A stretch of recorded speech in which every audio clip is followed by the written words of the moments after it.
In this video, I will show you how to create custom background images on your ViewSonic interactive flat panel within the whiteboard. So first, I'm here in the whiteboard, and the first thing you want to do is make sure that you are signed in to the whiteboard. And you will know you're signed in when you see your My ViewBoard host name up here in the top left corner.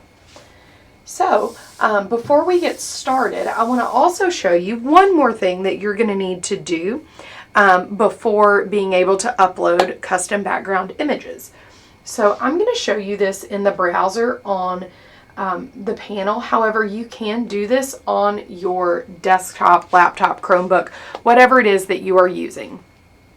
So when you create your My ViewBoard account, My ViewBoard will automatically, once you've synced your Google Drive, will automatically create a folder titled My ViewBoard. So I'm going to double tap on this to open up that folder.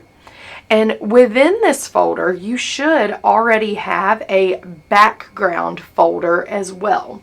And so in that background folder, if there's anything that you might possibly like to use as a background in the whiteboard, you would drop it here in this background folder. Now, it does have to be images and not PDFs. So if you need some help converting any of your PDFs into an image to be able to use as a background, please don't hesitate to reach out, because we do have some tools approved in the district to be able to do that. So I've just dropped in this My ViewBoard logo image here as an example. And so I'm going to go back into my whiteboard to show you how to do this. So I'm here, I've got a blank screen, and I want to upload a custom image. So I will go in the bottom left corner to this mountain looking icon and touch on that.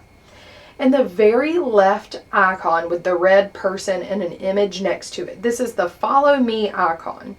And if you tap on that, this is that image that was in my background folder in my ViewBoard folder in my Google Drive.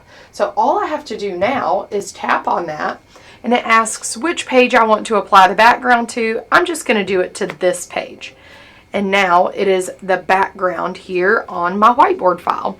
You may notice it's a tiny bit blurry. It's just because it's a small image. So you may want to just make sure that your image size is big enough so that it's not blurry. But this is how you could create a custom background image here in your whiteboard.